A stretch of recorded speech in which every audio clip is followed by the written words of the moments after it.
Hey, what's up guys, my name is Neverpaul from Fashion Art Dev Labs. In this tutorial we're going to talk about okay, so far we've been exploring the way that SASS makes it possible to write CSS more efficiently. In this chapter and the next, we'll look at how SASS lets you keep your CSS code dry, meaning don't repeat yourself. Talking of import, anything you can do in CSS you can do in SASS, and that includes using import directive. But as you've probably come to expect, SASS extends import in some useful way. Okay, to start with an example, I will show you how you can include SASS files in a particular SASS file. So let me just write in the code.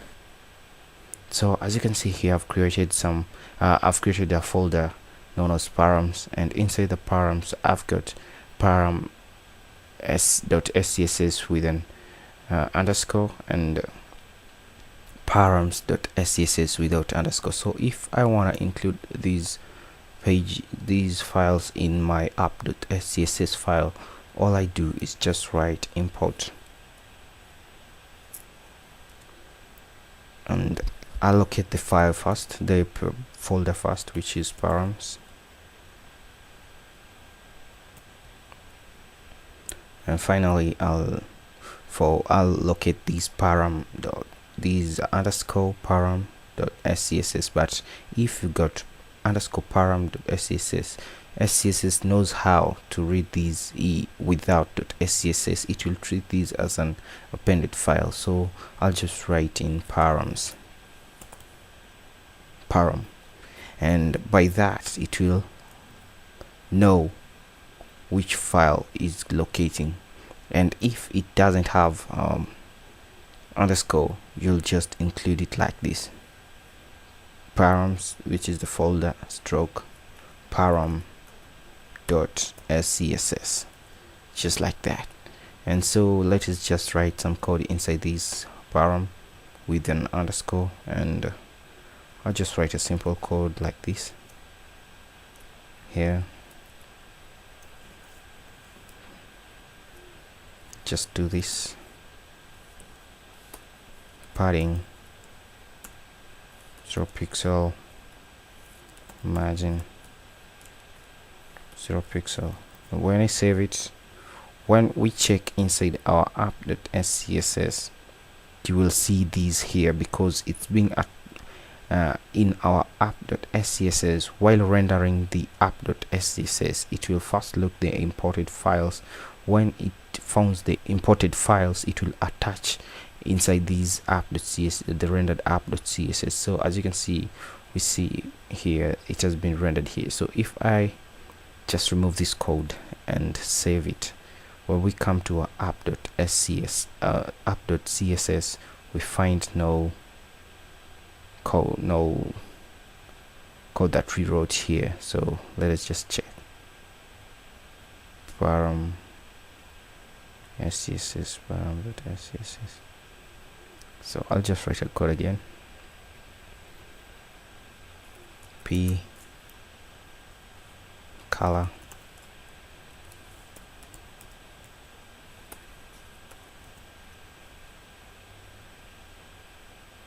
so when we check our app.css,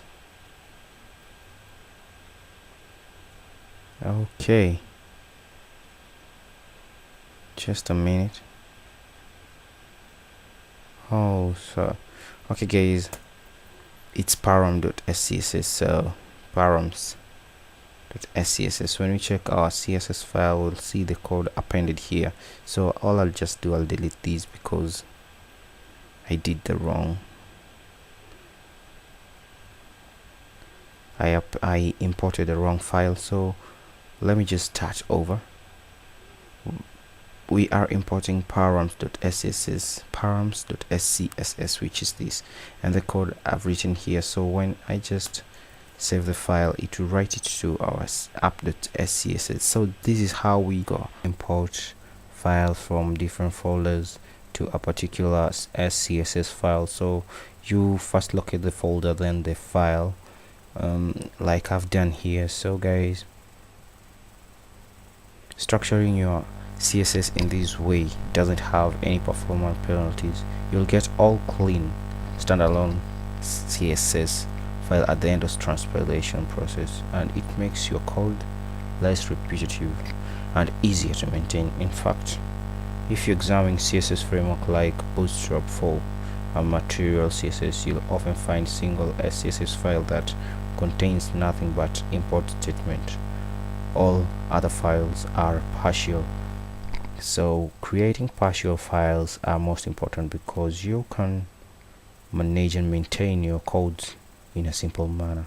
After transpilation, all will be handled by, well, all will be saved in a single CSS file. So guys, thank you for watching, and I hope to see you in another video where I'll be discussing about mixins.